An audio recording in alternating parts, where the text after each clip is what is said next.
Aloha, I'm Kiana Cayabyab, and here are today's top Hawaii headlines from the editors at the Honolulu Star-Advertiser. As of Monday, state health officials say there are now 50 total cases of the Omicron strain in Hawaii, with 49 of them on Oahu. As Hawaii's Omicron cases increase, Lieutenant Governor Josh Green is calling for mass COVID-19 booster vaccination and testing sites to be set up in each county before Christmas.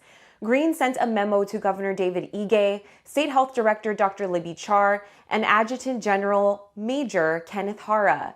Green says the state has enough resources from the federal relief program to set that up, citing partnerships with large-scale testing and vaccination sites such as Hawaii Pacific Health and the Queens Medical Center.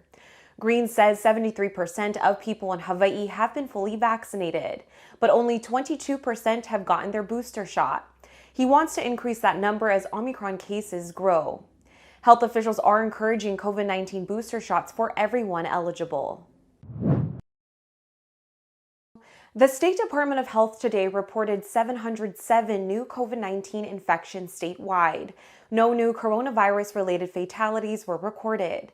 The state's total since the start of the pandemic now stands at 1,072 fatalities and 94,293 cases.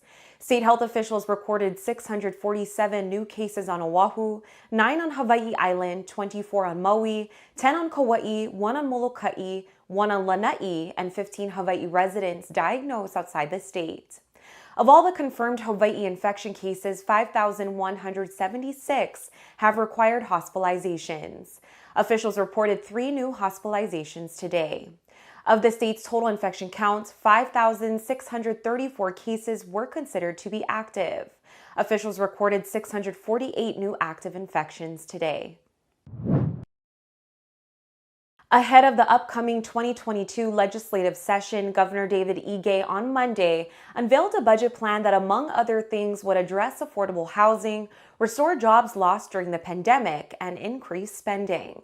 Ige's proposal calls for a 10.2% increase in the state operating budget and a 12.2% increase in general fund spending. Under the plan, the operating budget would increase to $16.926 billion in fiscal year 2023 from $16.017 billion in fiscal year 2022. The general fund budget would increase by $942.3 million to $8.701 billion in fiscal year 2023.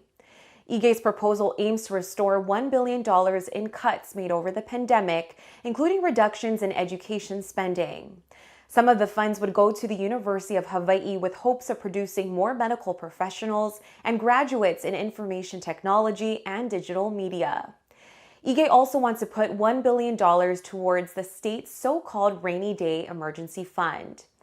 Ige proposes $60 million for the Hawaii Tourism Authority. The Department of Public Safety would receive $17.6 million in restored funding to bring staffing up to pre-COVID-19 levels and another $15 million to continue developing a new Oahu Community Correctional Center. Some $61.8 million would be used to cover costs for the state's Safe Travel program, Hawaii National Guard costs, and other COVID-19 expenditures. The State Council on Revenues is expected to make an updated economic forecast next month, which could affect Ige's budget numbers. If you're planning to take a trip during the holidays, state officials are warning of limited parking at Hawaii's 5 main airports.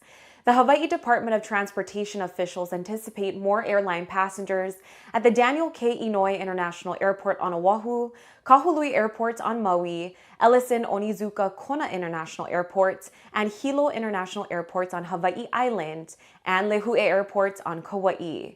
During the Thanksgiving holiday, state officials say 2 of 3 parking structures at the Daniel K. Inouye International Airport were near capacity. If you're planning to use public parking garages at the airports, officials recommend leaving early and allowing for additional walking time to the ticket lobbies, since some lots are farther from the main terminal. Alternatively, travelers may want to consider having a friend or family member drop them off or take a taxi or ride-sharing service. A week after the Honolulu Zoo said goodbye to a 26-year-old black rhinoceros, zoo officials on Monday announced an endangered African penguin chick was born at the attraction last month. The penguin is named Biscuit and is now reportedly the size of a pineapple. Officials say Biscuit is being closely monitored and cared for by its penguin parents. The zoo now has 9 African penguins after 4 females hatched in July. Biscuit's gender was not provided by zoo officials. For more on these stories and all the latest headlines, subscribe to the Honolulu Star-Advertiser. Visit Hawaii's top source for breaking news online at staradvertiser.com and download the Star-Advertiser mobile app. Mahalo, have a great day, and we'll see you back here tomorrow. Are you ready to score big? Make sure to check out the Honolulu Star-Advertiser's Football Fever every Monday through Wednesday for your official ballot to play and enter for a chance to win $500 weekly or the chance to win the grand prize, a Big Green Egg Kamado Grill. Match or beat the score and you qualify to win.